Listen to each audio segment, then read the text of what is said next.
ஓம் சாந்தி. பிரம்மா பாபா அவர்கள் மூலமாக தாய் பாகம் முடிந்த பிறகு சிவத்தந்தை யார் மூலமாக தந்தை ஆசிரியர் சத்குரு பார்ட்டு செஞ்சிட்ருக்காரு அப்படிங்கிறத போன பதிவுகளில் பார்த்தோம். சில முரளி ஆதாரங்களையும் பார்த்தோம். எப்படி கல்கட்டாவில் தான் முதல்ல பிரவேசம் ஆனது அப்படிங்கிறத அவ்வக்தவாணியில் பாப்தாதா வங்காளம் மற்றும் பீகார் பார்ட்டிகிட்ட பேசுகிறச்ச சொன்னாரோ. அதாவது சாக்கார சரீரத்தை கண்டெடுத்தது இங்கு தானே அப்படின்னு சைகை கொடுத்தாரோ. அதே மாதிரி முரளி ப்ரூஃபும் பார்த்தோம். நம்ம பாரதம் அழியாத கண்டம் பாரதத்தில் தான் வருகிறார் அப்படின்னு சொன்னப்போ நம்ம புரிஞ்சுக்கிட்டோம். ஓகே, முதல் பிரவேசம் இந்தியாவில் தான் நடந்தது, பாகிஸ்தானில் நடக்கலை அப்படிங்கிறத நம்ம புரிஞ்சுக்கிட்டோமோ. அது மாதிரி சேவக்ராமுக்கு பிறகு இப்போது தற்காலத்தில் வீரேந்திர தேவ் தீக்ஷித் அவர்கள் மூலமாக தான் சாக்கார பார்ட்டு நடந்துக்கிட்டு இருக்கு அப்படிங்கிறதுக்கான முரளி மற்றும் அவ்வக்தவாணி ஆதாரங்களை நம்ம இப்போ பார்க்க போகிறோம். முன்னரே சொன்ன மாதிரி இவை அனைத்துமே நம்முடைய பிகே ரிவைஸ்டு சாக்கார முரளிகள் மற்றும் அவ்வக்தவாணிகள் ஆதாரங்கள் தான். ரிவைஸ்டு சாக்கார முரளி தேதி 7/5/21. பாபா சொல்கிறார், இங்கு மகத தேசத்தில்தான் ஜென்மம் எடுத்துள்ளார். இந்த தேசம் மிகவும் தூய்மையான சொர்க்கமாக இருந்தது. அடுத்த சாக்கார முரளி தேதி 21/12/84. தந்தை எங்கே எப்படி வருகின்றார் என்பது யாருக்கும் தெரியாது. உங்களுக்கு தெரியும், மகத தேசத்தில்தான் வருகிறார். அங்கு மகர மீன்கள் இருக்கும். அடுத்து அவ்வக்தவாணி தேதி 1/11/81. உத்தரப்பிரதேசத்தின் பதித்த பாவனி மிகவும் பிரபலமானது. அதாவது யூபிஐ சேவையின் ஸ்தானமாக காட்டப்பட்டுள்ளது. ஆகவே அப்படிப்பட்டவர் யாரோ யூபியிலிருந்து நிச்சயம் வெளிப்படுவார். இவர் பலருக்கும் சேவை செய்ய நிமித்தமாக இருப்பார். அடுத்த அவ்வக்தவாணி 5/10/87. யூபியின் பூமிக்கு நிறைய மதிப்பு உள்ளது. கிருஷ்ணலீலா ஜென்ம பூமியை பார்க்க வேண்டுமென்றாலும் யூபிக்குத்தான் போவார்கள். ஆகவே யூபிக்காரர்களுக்கு முக்கியத்துவம் உண்டு. சதா பாவனமாக இருந்து பாவனமாக்கக்கூடிய விசேஷத்தில் முழுமையாக உள்ளனர். தந்தைக்கு எப்படி பதித்த பாவனன் என்ற மகிமை உள்ளதோ, யூபிக்காரர்களுக்கும் தந்தைக்கு நிகரான மதிப்பு உண்டு. ஸ்தூல நதிகள் தங்கள் பக்கம் இழுத்துக்கொள்ளும். அதனால் அழைக்கப்படாமலேயே யாத்ரீகர்கள் போகின்றனர். எவ்வளவுதான் கஷ்டப்பட வேண்டியிருந்தாலும் பாவனமாக வேண்டும் என்ற ஈர்ப்பு இழுத்து விடுகின்றது. ஆகவே அந்த பாவனமாகும் ஞாபக அர்த்தம் யூபியில் உள்ளது. அடுத்து சாக்கார முரளி தேதி 12/1/78. ஃபருக்காபாத்காரர்கள் நாங்கள் அந்த எஜமானரை நினைவு செய்கிறோம் என்கிறார்கள். ஆனால் வாஸ்தவத்தில் சிருஷ்டியுடைய எஜமானராக லக்ஷ்மி நாராயணர் தான் ஆகின்றார்கள். நான் ஆவது இல்லை. அடுத்த ரிவைஸ்டு சாக்கார முரளி தேதி 22/1/72. ஃபருக்காபாத்தில் இருப்பவர்கள் எஜமானரை ஏற்றுக்கொள்கிறார்கள். பல வழிகள் இருக்கிறதல்லவா? நல்லது. பிறகு அந்த எஜமானரிடமிருந்து என்ன கிடைக்கிறது? எதுவும் தெரியாது. அந்த மாலிக்கை எப்படி நினைவு செய்வது? அவருடைய பெயர், உருவம் என்ன? எதுவுமே தெரியாது. மாலிக் என்றால் சிருஷ்டியின் மாலிக் ஆகிறார் அல்லவா? அவர்தான் படைப்பவர் ஆகிறார். நாம் படைப்புகள் ஆகிறோம். இந்த முரளி ஆதாரங்கள் வீரேந்திரதேவ் தீக்ஷித் அவர்களுக்கு பொருந்துவது போல வேறு யாருக்கும் பொருத்தமாக இல்லை. ஒரு எடுத்துக்காட்டுக்காக எடுத்துக்கலாம். சிவபாபாவுடைய சாக்கார ரதமானது தமிழ்நாட்டில் கோயம்புத்தூர் டிஸ்ட்ரிக்ட்லேயோ இல்லை திருச்சி டிஸ்ட்ரிக்ட்லேயோ பிறந்திருக்காரு அப்படின்னா, முதல்ல தென்னிந்தியா அப்படின்னு சொல்லலாம். தென்னிந்தியா அப்படிங்கிறப்போ 4 ஸ்டேட்ஸ் இருக்குது. ஆந்திரா, கர்நாடகா, தமிழ்நாடு, கேரளம். அது மாதிரியே இங்கே ஃபஸ்ட்டு மகத தேசத்தில் தான் ஜென்மம் எடுத்துள்ளார் அப்படின்னு சாக்கார முரளியில் வந்துருச்சு. இந்த சாக்கார முரளி 17/8/71 5 வருடங்களுக்கு ஒரு முறை ரிவைஸ் ஆகிக்கிட்டே தான் வந்துக்கிட்டு இருக்கு. அடுத்து தென்னிந்தியாவிற்கு அடுத்தபடியாக இன்னும் நேரோ டவுன் பண்ணி தமிழ்நாடு அப்படின்னு சொல்கிறோன்னு வச்சுக்கோங்க. அது போலவே மகத தேசம் அப்படிங்கிறது வந்து பீகார், உத்தரப்பிரதேசம், வங்காளம் மற்றும் மத்திய பிரதேசம் இவற்றை உள்ளடக்கிய நிலப்பரப்பு. அந்த பெரிய நிலப்பரப்பிலிருந்து யூபி உத்தரப்பிரதேசத்தை நேரோ டவுன் பண்ணி அவ்யக்தவாணிகளில் பாப்தாதா சொல்லியிருக்காரு. உத்தரப்பிரதேசம் தான் பதித்த பாவனி ஸ்தானம், அங்கிருந்து நிச்சயமாக ஒருவர் வெளிப்படுவார் அப்படின்னு அவ்யக்தவாணியில் வந்தாச்சு. அடுத்து சேலம் டிஸ்ட்ரிக்ட், கோயம்புத்தூர் டிஸ்ட்ரிக்ட், அது மாதிரி ஃபருக்காபாத் டிஸ்ட்ரிக்ட் பற்றி சாக்கார முரளிகளில் நிறைய வந்தாச்சு. ஸோ தென்னிந்தியாவிலேருந்து நேரோ டவுன் பண்ணி தமிழ்நாடு, தமிழ்நாடுலேருந்து நேரோ டவுன் பண்ணி அதில் இருக்கிற ஒரு சின்ன டிஸ்ட்ரிக்ட் அப்படிங்கிற மாதிரி மகத தேசம் ஃபஸ்ட்டு அதை பற்றி பாபா சொல்லியிருக்காரு. அடுத்து அவ்யக்தவாணியில் உத்தரப்பிரதேசம் பற்றி பாப்தாதா சொல்லியிருக்காரு. அடுத்து ஃபருக்காபாத் டிஸ்ட்ரிக்ட் பற்றியும் ஆதாரங்கள் வெளிவந்துருச்சு. ஆதியிலிருந்து நம்ம யஜ்யத்தில் பல மூத்த சகோதரர்கள் சகோதரிகள் இருக்காங்க. அவங்க யாருக்குமே இந்த ஆதாரங்கள் பொருத்தமாக இல்லை. ஒரு தீக்ஷித் அவர்களுக்கு மட்டும்தான் இந்த ஆதாரங்கள் மிக சரியாக பொருந்துகிறது. ஸோ ஒரு காட்டில் ஒரு சிங்கம் போனால் தானாக இன்னொரு சிங்கம் வந்துடும் அப்படிங்கிற மாதிரி 18/1/1969 பிரம்மா பாபா அவர்கள் சரீரம் விட்டார். 30/11/1969, அதாவது 10 மாதங்களில் சிவபாபா தன்னுடைய நிரந்தர ரதத்தை யஜ்யத்துக்குள்ளே கூட்டிகிட்டு வந்துட்டார். அடுத்தபடியாக ராமர் பற்றிய மகா வாக்கியங்கள் பார்க்கலாம். ரிவைஸ்டு சாக்கார முரளி தேதி 2/6/16. ராமருக்கு சிறிய குடும்பம் இருக்கும் சத்யுகத்தில் இப்போது ராவணன் குடும்பம் மிக பெரியது. அடுத்து சாக்கார முரளி தேதி 12/12/2017. ராவணனை வென்றவர்கள் உலகத்தை வென்றவர்கள் ஆகிறார்கள். ராமர் கூட உலகத்தை வென்றவராக இருந்தார். சூரிய வம்சத்தினர், சந்திர வம்சத்தினர் உலகத்தை வென்றவர்களாக இருந்தார்கள். பாபா முரளிகளில் நீங்கள் எல்லாரும் சீதைகள், நான் தான் உங்களுடைய ராமர் அப்படின்னு சொல்லியிருக்காரு. ஆனாலும் ராமருக்கு சிறிய குடும்பம் இருக்கும் சத்யுகத்தில் அப்படின்னு சொல்கிறப்போ சத்யுகத்துக்கு என்னமோ சிவபாபா வரமாட்டார் இல்லைங்களா? மேலும் உலகத்தை வென்றவர் சிவபாபா இல்லை, நீங்கள் தான் விஸ்வத்துடைய எஜமானன் ஆகிறீங்க, நீங்கள் தான் உலகத்தை வெற்றி அடைகிறீங்க அப்படின்னும் பாபா முரளியில் சொல்லியிருக்காரு இல்லைங்களா? சிவபாபாவுடைய பிரத்யக்ஷதாவுடைய வீடியோவில் நம்ம பார்ட் 4ல் இருக்கோம். பார்ட் 2லேயே இந்த சிவக்ராம் அப்படிங்கிற வீரேந்திர தேவ் தீக்ஷித் அவர்கள் தான் ராமராக பார்ட்டு செய்யக்கூடியவர் அப்படின்னு நம்ம புரிஞ்சுக்கிட்டோம்.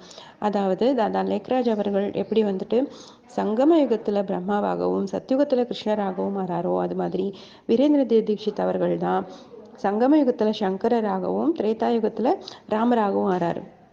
ஆனால் இதில் இன்னொரு சூட்சுமமான விஷயம் என்ன அப்படின்னா, யஜ்யத்துடைய ஆதியிலேயே இந்த சேவக்ராம் அவர்கள் மூலமாக தான் பிரம்மா பாபா அவர்களுடைய சாட்சாத்கார காட்சிகளுக்கான விளக்கம் கிடைச்சது.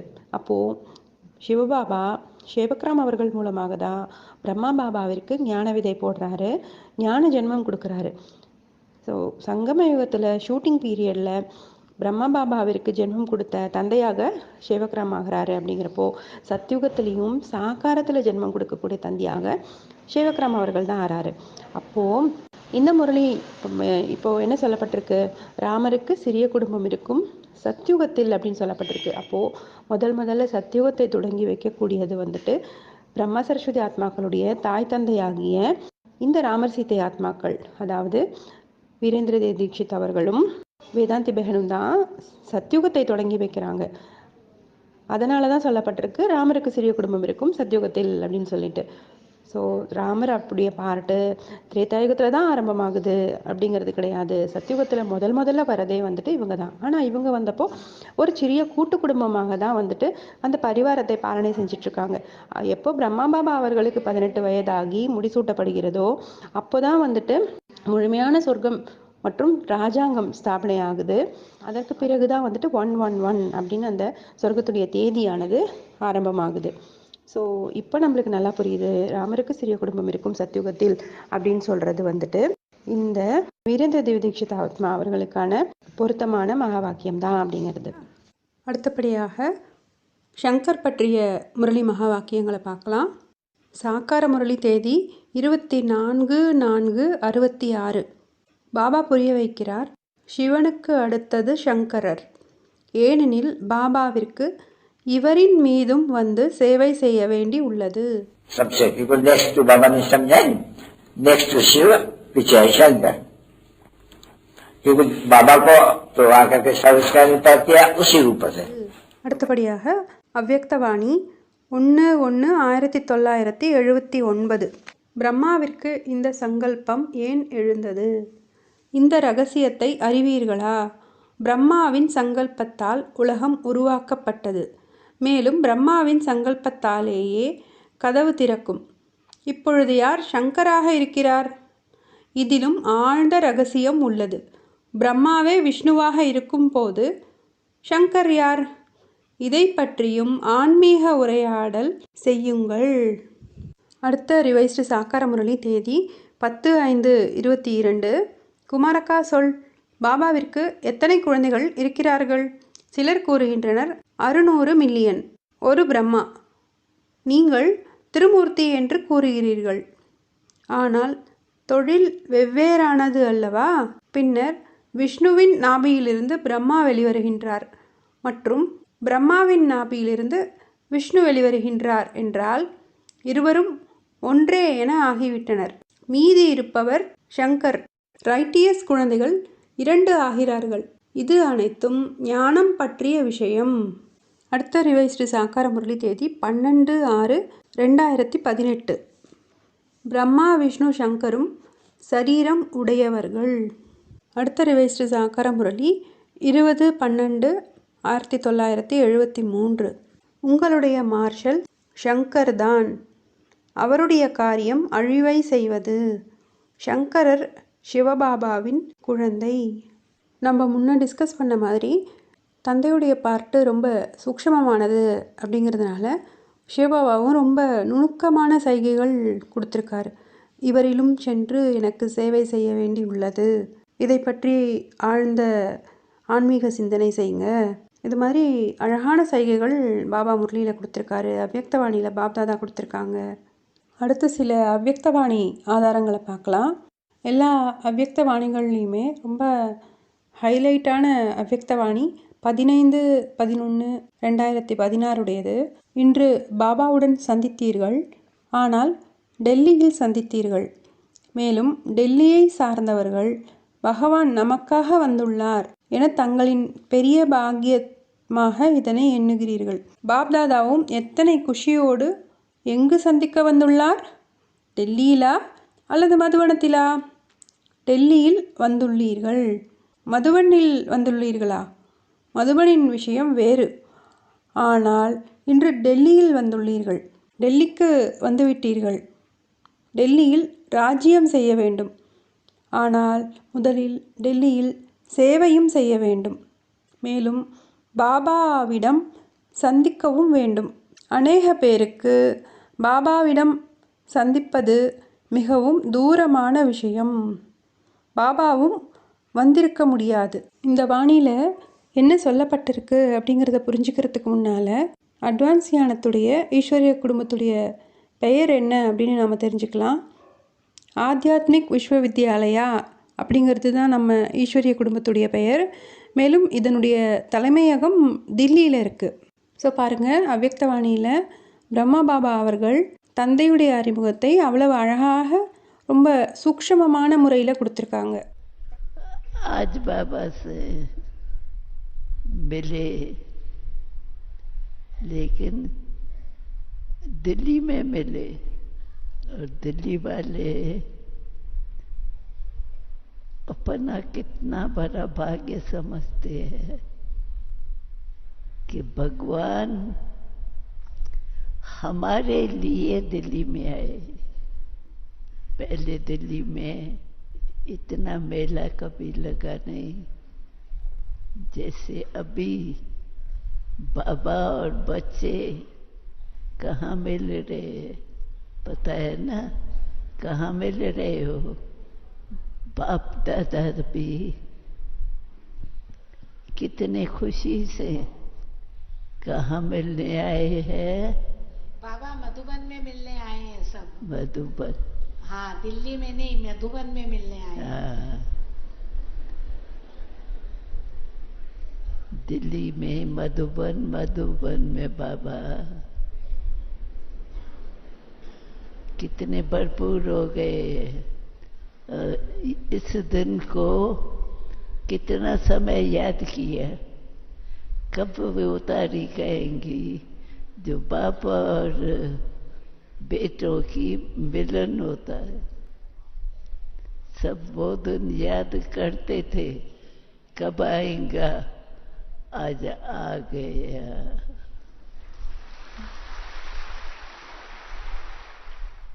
ये मिलन भी विशेष दिन है। सभी के दिल में कितनी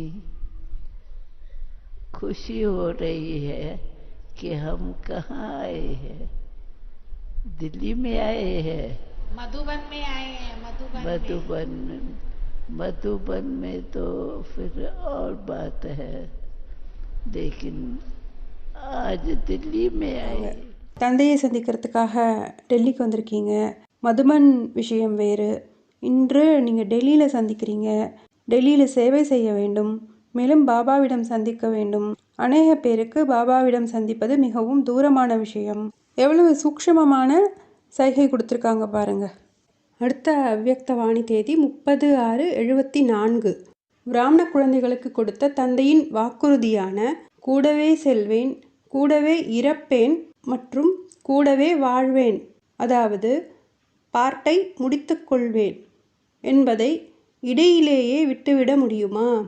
ஸ்தாபனைக்காக நிமித்தமாக்கப்பட்டிருக்கும் அடிக்கல்லை இடையிலேயே எடுத்துவிட முடியுமா என்ன?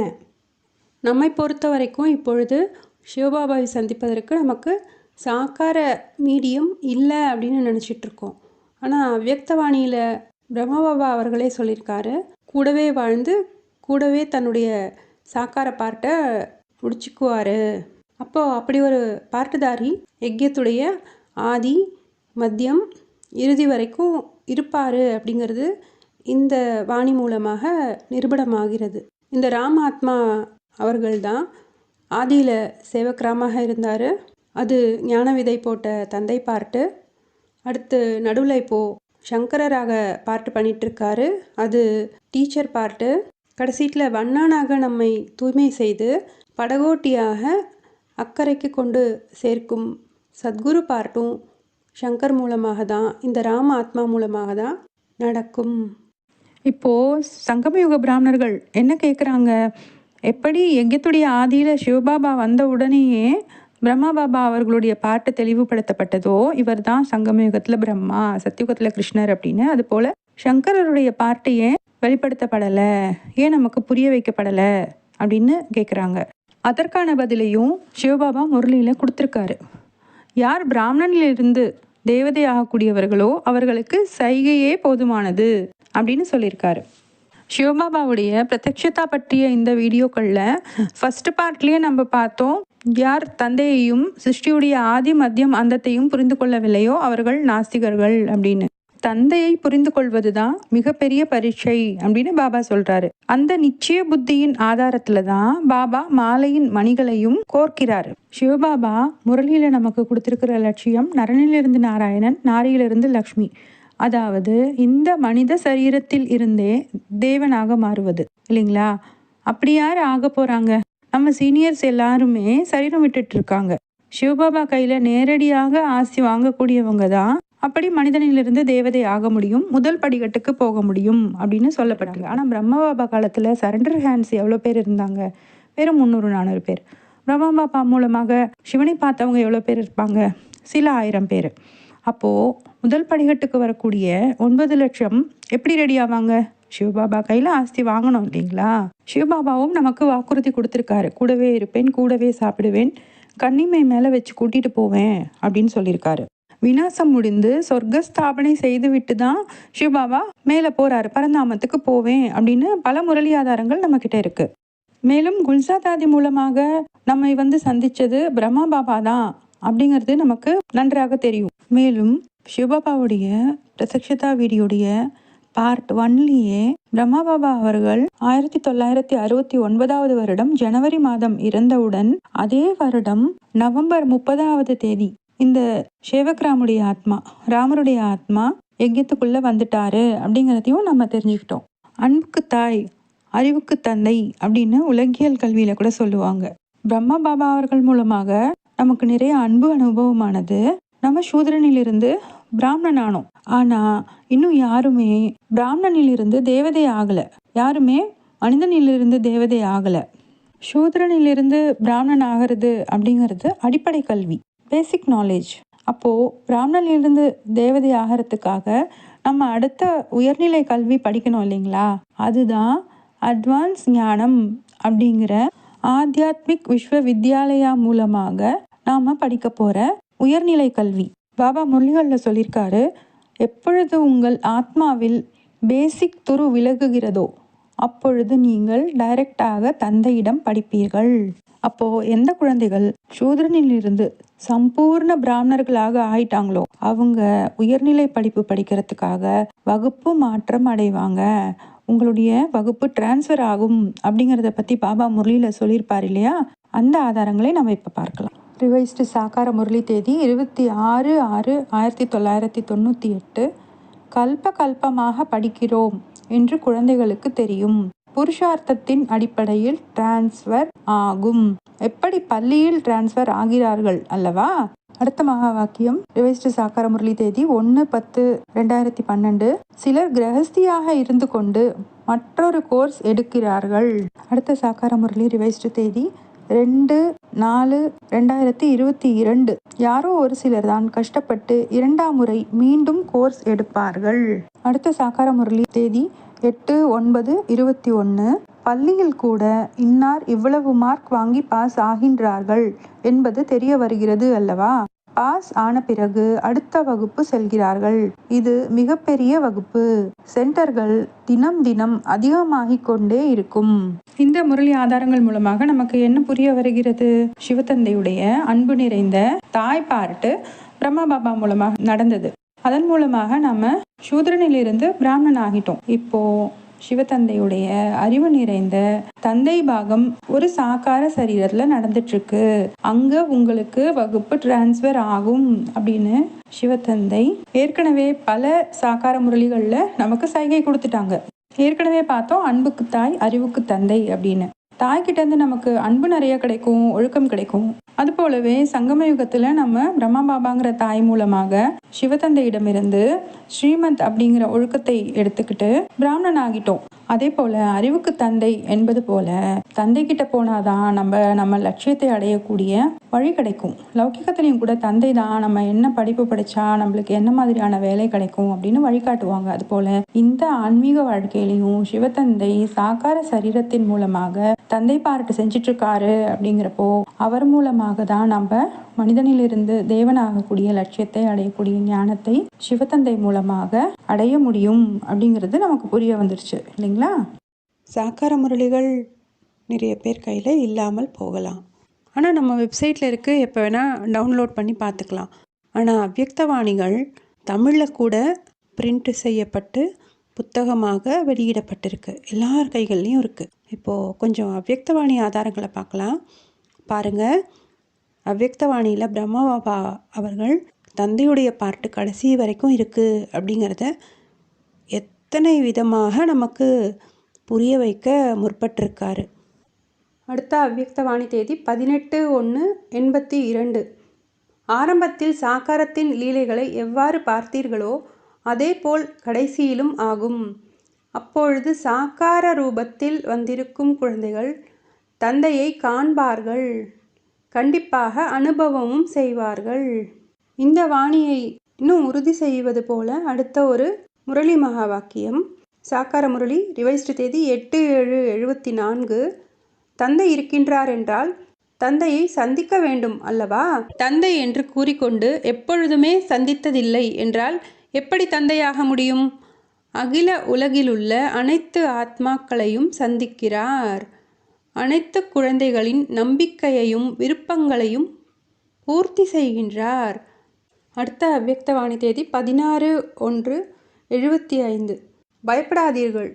முதுகெலும்பான பாப்தாதா எதிர்த்து சமாளிப்பதற்காக ஏதேனும் வியக்தமான சரீரத்தின் மூலமாக தக்க சமயத்தில் பிரத்யக்ஷம் ஆகிவிடுவார். இப்பொழுதும் ஆகிக்கொண்டு இருக்கிறார். அடுத்த அவ்யக்தவாணி தேதி 18/1/78. பாபா போய்விட்டார் என்று சொல்லி அவிநாசியான சம்பந்தங்களை ஏன் விநாசியாக்குகிறீர்கள்? பார்ட் மட்டுமே மாறியுள்ளது. நீங்கள் எவ்வாறு சேவை இடத்தை மாற்றுகிறீர்களோ அதுபோல பிரம்மா பாப்பும் சேவை இடத்தை மாற்றியிருக்கிறார். அதே ரூபம்தான், அதே சேவைதான். 1000 புஜங்களையுடைய பிரம்மாவின் ரூபத்தினுடைய நிகழ்கால பார்ட் நடந்து கொண்டிருக்கிறது. ஆகவேதான் சாகார சிருஷ்டியில் இந்த ரூபத்திற்கான மகிமையும் அடையாளமும் உள்ளன. புஜங்கள் தந்தை இல்லாமல் கர்த்தவ்யங்களை செய்ய முடியாது. புஜங்கள் தந்தையை பிரத்யக்ஷம் செய்து கொண்டிருக்கின்றன. செய்விப்பவர் இருக்கிறார். ஆகவே செய்து கொண்டிருக்கின்றன. அடுத்த அவ்யக்தவாணி தேதி 18/1/82. எவ்வாறு ஆதியில் சாக்கார லீலைகளை பார்த்தீர்களோ அதுபோல் கடைசியிலும் ஏற்படும். இப்பொழுது கூடுதலாக சிவசக்தி சொரூபத்தின் சாட்சாத்காரம் ஏற்படும்.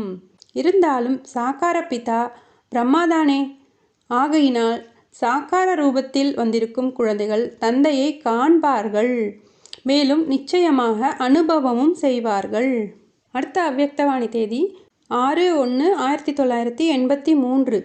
சாக்காரத்தில் நினைவிருக்கிறதல்லவா, ஒவ்வொரு குரூப்பிற்கும் விசேஷமான ஸ்நேகத்தின் ஸ்வரூபத்தில் தன்னுடைய கைகளினால் உணவு ஊட்டினார், மகிழ்வித்தார். அதே போன்ற ஸ்நேகம் இப்பொழுதும் நடைமுறையில் இருந்து வருகிறது. அடுத்த அவ்யக்தவாணி தேதி 28/12/78. கடைசி பாம், அதாவது வெடிகுண்டு என்பது பரமாத்மா பாம் தான். தந்தையுடைய பிரத்யக்ஷதாவினுடையது. யார் பார்த்தார்களோ, யார் அருகில் வந்து கேட்டார்களோ அவர்களின் மூலமாக இந்த குரல் வரும். தந்தை வந்துவிட்டார். நேரடியாக எல்லாம் வல்ல இறைவனின் கர்த்தவ்யங்கள் நடந்து கொண்டிருக்கின்றன. இப்பொழுது இன்னும் தொடங்கவில்லை. கற்றுத்தருபவர் நேரடியாக எல்லாம் வல்ல இறைவன்தான். ஞான சூரியன் சாகார சிருஷ்டியில் உதயமாகிவிட்டார். இது இப்பொழுது இரகசியமாக உள்ளது.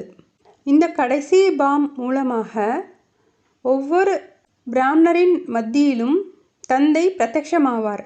விஸ்வத்தின் விஸ்வபிதா ஸ்பஷ்டமாக தென்படுவார். அடுத்த அவ்யக்தவாணி தேதி 28/12/1982. பாரதத்தின் எந்த பகுதியில் யார் ஆத்தியாத்மீக ஒளியை கொடுப்பதற்கு நிமித்தமாக உள்ளார் என்பது இப்போது தெளிவாக வேண்டும். பாரதத்தில் பல பேர் ஆத்தியாத்மீக ஆத்மாக்கள் என்று கூறிக்கொள்கின்றனர். இவர்களில் தர்ம ஆத்மா யார், பரமாத்மா யார் என்ற தேடல் அனைவருக்குள்ளும் உள்ளது. இவர் இல்லை, இவர் இல்லை என்ற இந்த தேடலிலேயே இருக்கின்றனர்.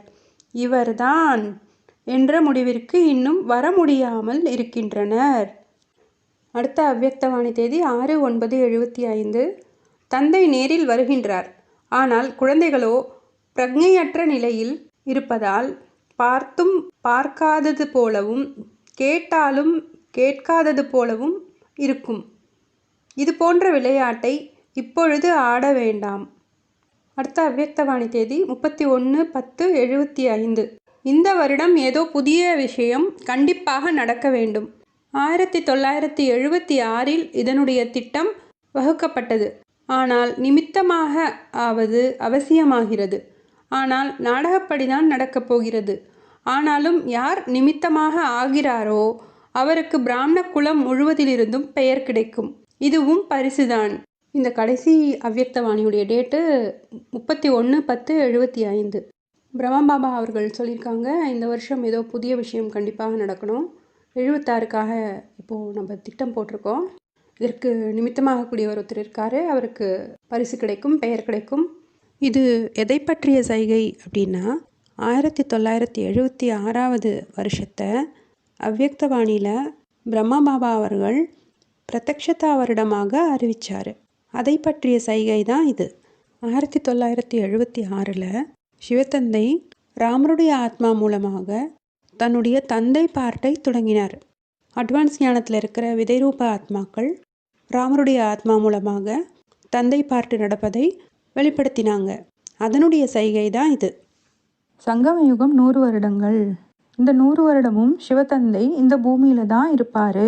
அதனால தான் இந்த சங்கம யுகத்தை வைர யுகம்னு சொல்கிறோம் அப்படின்னு பிகே கோர்ஸ் எடுக்கிறப்போ நமக்கு தெளிவாக புரிய வைக்கிறாங்க. ஆனால் இப்போது பிரம்மா பாபா சரீரம் விட்டதுனால சிவத்தந்தை பரந்தாமம் போயிட்டாரு அப்படின்னு சொல்கிறப்போ, அப்போ இது சங்கம யுகமா இல்லையா, இது வைரவ யுகமா இல்லையா அப்படின்னு நம்ம ஏன் கேள்வி கேட்கல?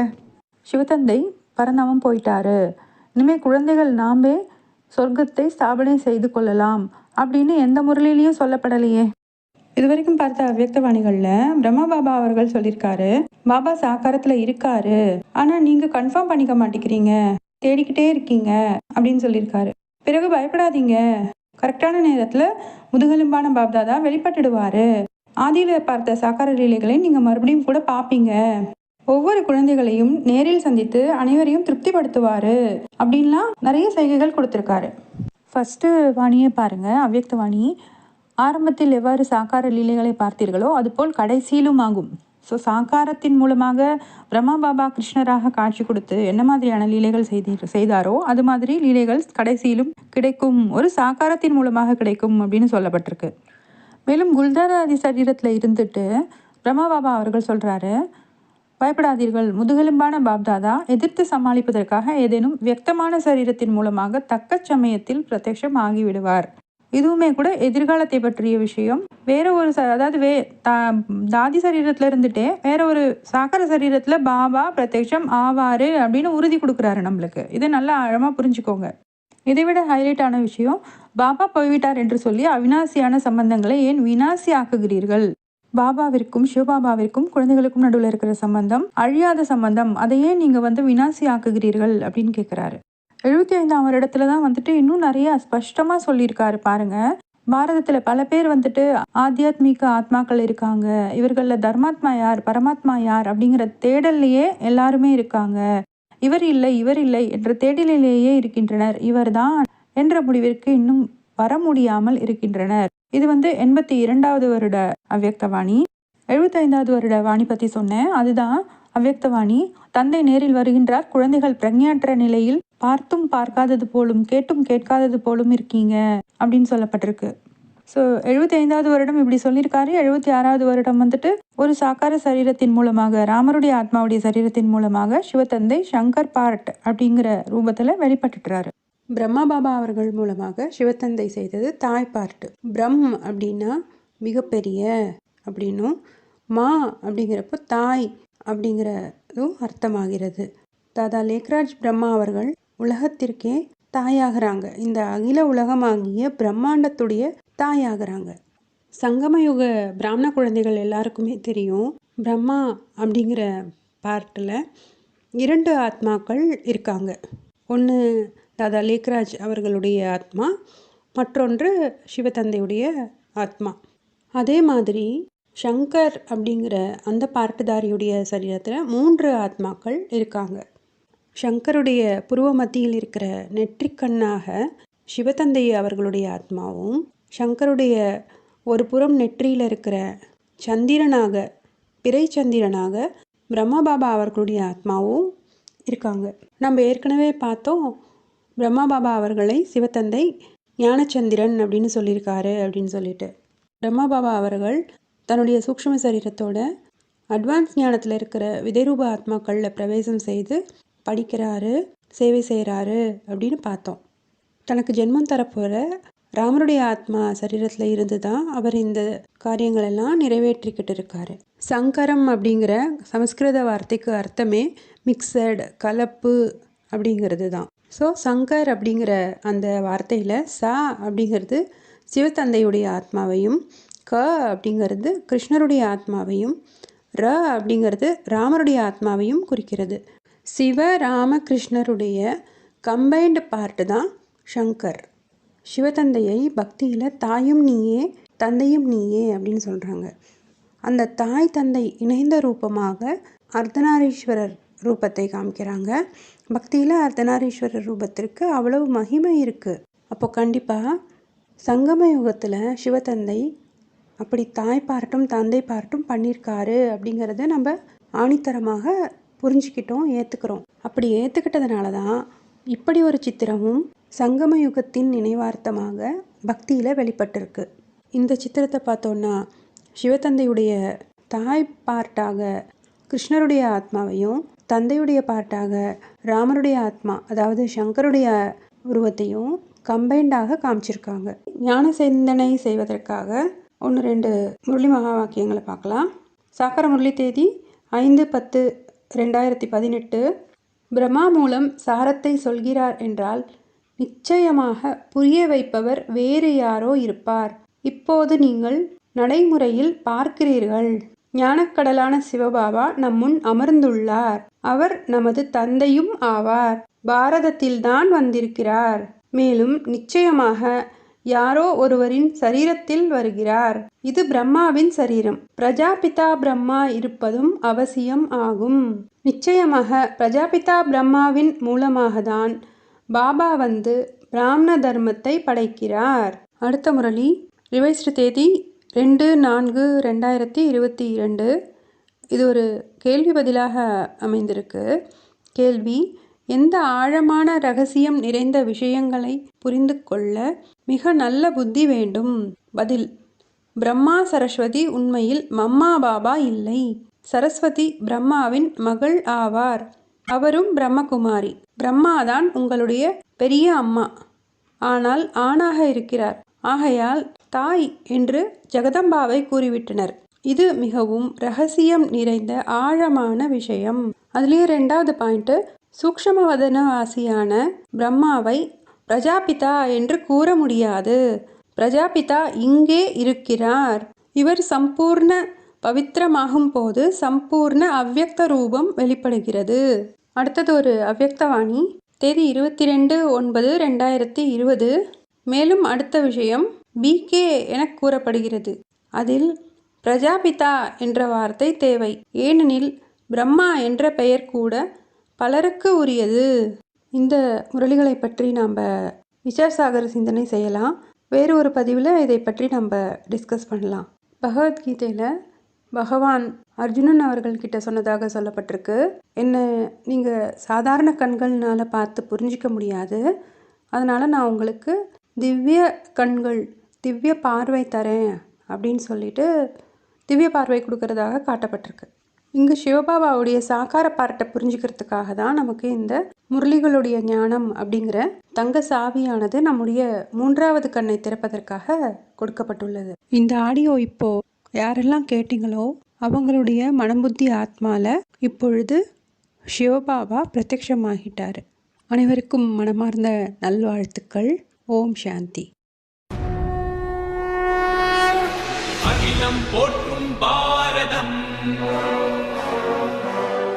இது இணையில்லா மாதா.